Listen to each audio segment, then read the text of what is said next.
Krista Mingda Mayambu Salam Kachari Amkahan Pegi Passion Week message is the Mayambu Kahana. Welcome to Jiri. Nasi Aina Ngangling Gado topic say English the headed the cup. Mitilon the Herga Patra, Italico Patra. Masi Hagna Luki Kunni Toy, and the Pada 39 46 power and refer to Ningi Gospel Mari Maxim Masipan Money. Aduna Yan Han Bada Cup Habisicari no.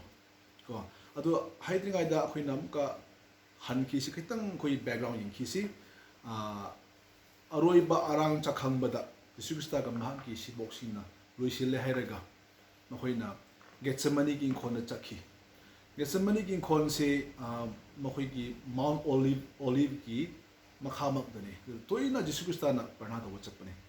Maduda Haita Moyom Damda Jisukristana Maki Sibok Peter John the James Book Kautolaga Top na Adamoina Kautolaga Mana Haibani Mohimanda. How's Aina Bernardo Dre? Then I bu ying view him. A Bernardo Dre ying him. The Macha Kata Kirga Kuduna Mana. Bernardo bani. The my Bernardo Kripan bra. Manakaman hebra. By shore. Naki aning bo already. Naki ayabo already. Masigi cup patra se lotopi you. Lotopi bangamgera. Aduban haki aning bo ishnu heb. Aduna Jisukristana Masigi patra hebsi kariga. Dumuk mana kibra. Karigira mana masigi kalmamatamda. Mahaki Mangon Aki Balakpa. At the Mawan the Olang Balakpa. Kimanduna Magi Humang say Iyauna ma Humang Tui Hay.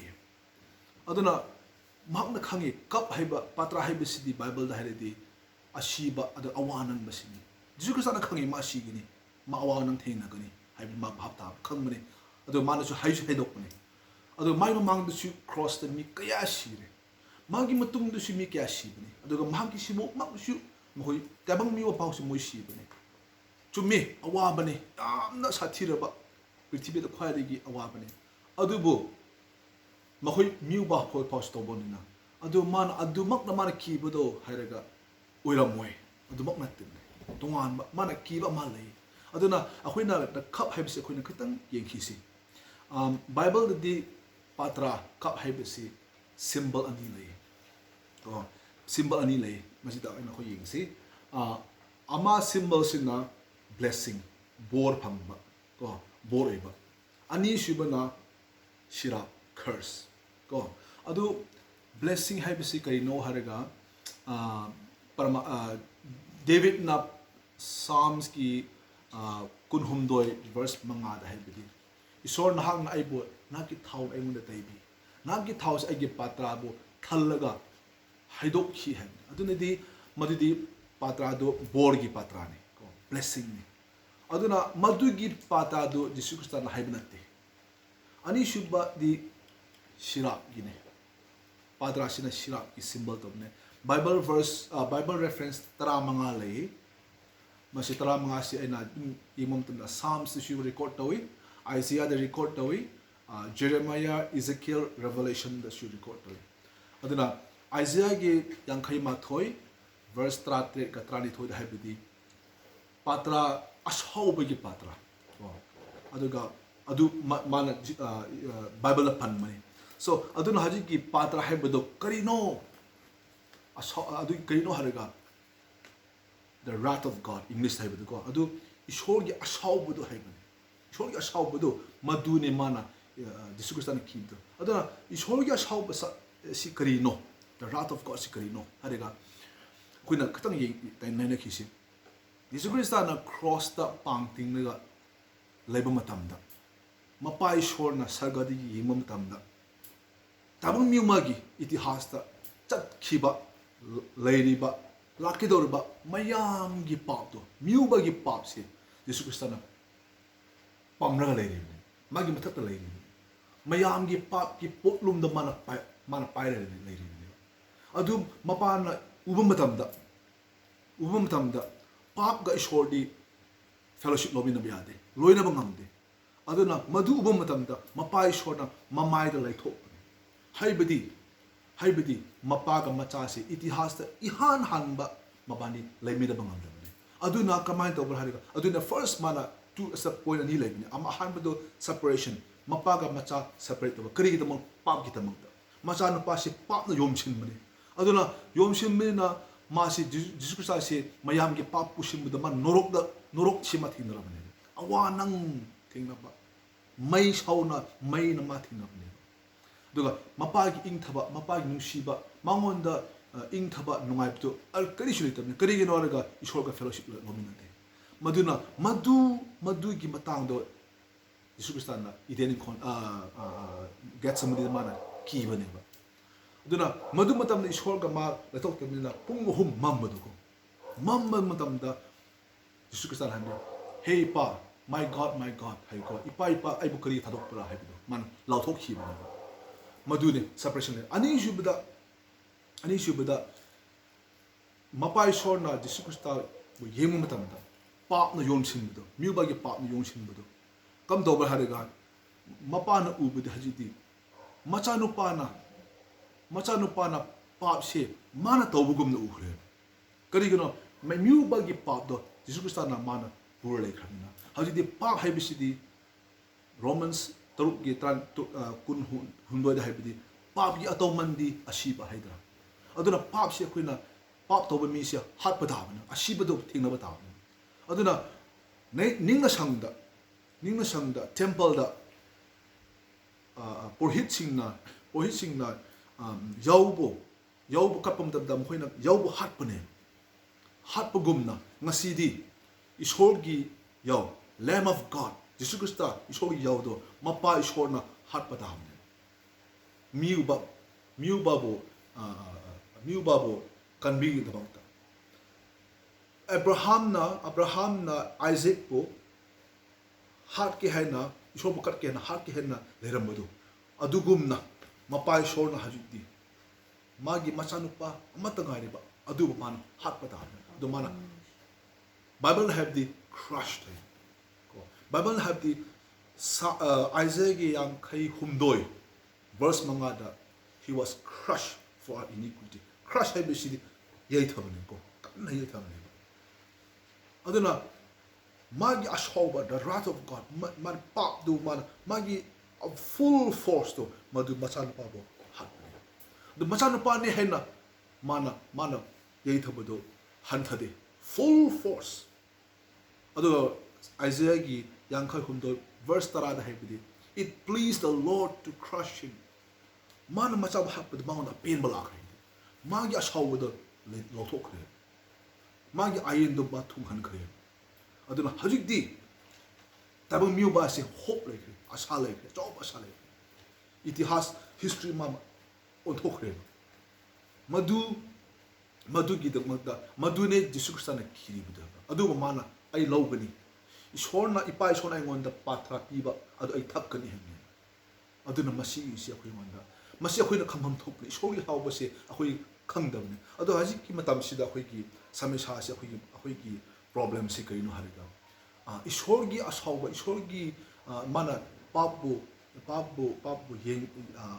yeng thiba dum se akhoi tananing dabane akhoi di ishor se kyamuk ningshi ba haibar ko kyamuk thaujan lebra pungning phabara kano haisi kamai haigira abok gi mugum ko masi aduma la khoi lawkhri ni adun di kamai dobra hadaga mausa gi mi sing kamai khangni adur di ai ningthoka badi honna thangja phau tawning ba tawba yai hiding ba haibi yai chaning ba cha ba yai pap de hing la su kasu kai de isori ama pungning phabane ko asaw ba khangdamina asaw ba isori asaw he pe ju khangdamina ai nomajing numit la araga pai shore ba copy ay pap daw he copy gani aduga hengam ka chalaga pap daw nam ka halak gani isol copy gani hasi habi ki masi ki mentality se miungon da lagi dore aduna aduba khina ka thokhe ta se nam ha bisti isol se nungsi ba hai bane thousand na thalla bane yamna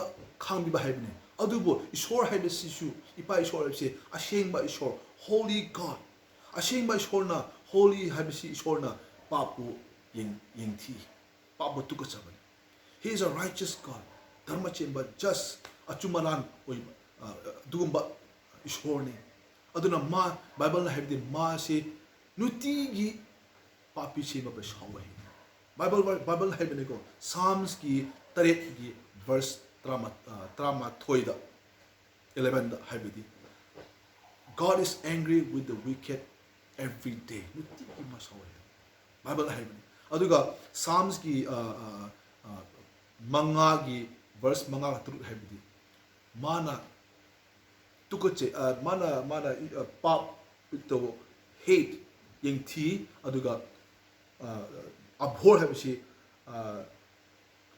tukachab hai madu thing na aduna akoina khatok basi ishwar hai basi miu babu Noah gi matam da iput na flood na pura thukai pura hathe hai basi akoi kathok basi masi gi swar se Sodom Gomorrah da mai na thukai amot papi da mata ma abi sai basi akoi kathok basi masi gi swar se na akoi gi swar na norok se me hai basi norok sikri da mamda ma gi asau ko ni ai da aduna ma si bana adumuk tangma ben nusi bigi maram oidana macha no pa Jesucrista bo mana spare do bide macha mag bo hat pani adu no bede pap si ke among sathi bano Romans ki nipan verse 32 da hai bide he spared not his son and offered for us macha phabu si mana ngak thok te mana hale akhui gi dem hai bani aduna chinau sa akhui gi shor hai pai shor se mapungning phai yam thousand lei adu masu pichar to bai shor ni mana miu ba mabu shit ba mabu reject to ba duga phataba to ba mi hat ba adu corruption oi ba angang mapuk da angang bo yei thaba hai gara ko adu mi bo on nei ba kadungai si mana free oi pichar lakni pichar do bai shor ni mana pichar pi ni aduga victim oi ba maran leitaba madu khu man soidana mak man kan bi haibisi akoina si khathok loise aduna machine aina ngasi phawda aina haji phawda aina ngang libisi bad news hai ko the wrath of God askogi sawse bad news ni ko adubo the wrath of God adu khangmang tamda good news haibisi akoina oh kemuk phabar ko haibisi akoi bhab ta good news haibisi gospel ni ko choya phaw pa ni good news haibisi aduna aji akoina coronavirus ki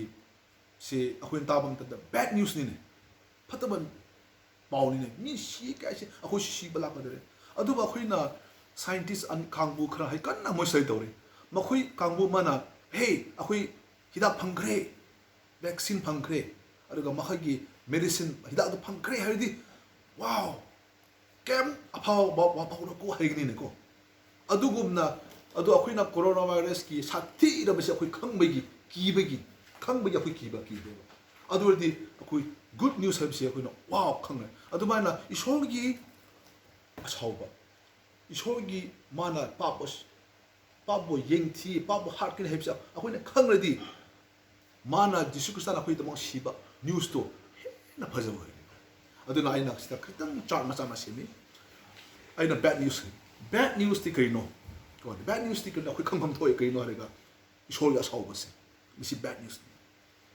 adubo bad news hai base the wrath of God hai base isol ya saw base macha nu pa mon da isol na ma bo macha mo da udhan kai kamai udhan bra ma bo hat kai Jesus Christ has crossed the she base pap get taw man dandi phang re akoi gi damang da adu Jesu Christ na akoi damang si khamina akoi si ba phangoi akoi si roi madu good news na tara madu na akoi good news adu na akoi good Friday habi se dunia good news good Friday habi se Jesu Christ na akoi gi pap lo khre akoi damang si khe that is the good news adu chinau sa ngasi good news kari no harega na hak na nang na good news phangning bra na hak na Jesu Christ na ngona changsiladi nagi ayola ran haidok raga nagi pap to nang thadok raga lamchat to thadok raga ai ngasi digi hono ai cross puraga Jesus Christ gi tung inge nana commitment already nana isol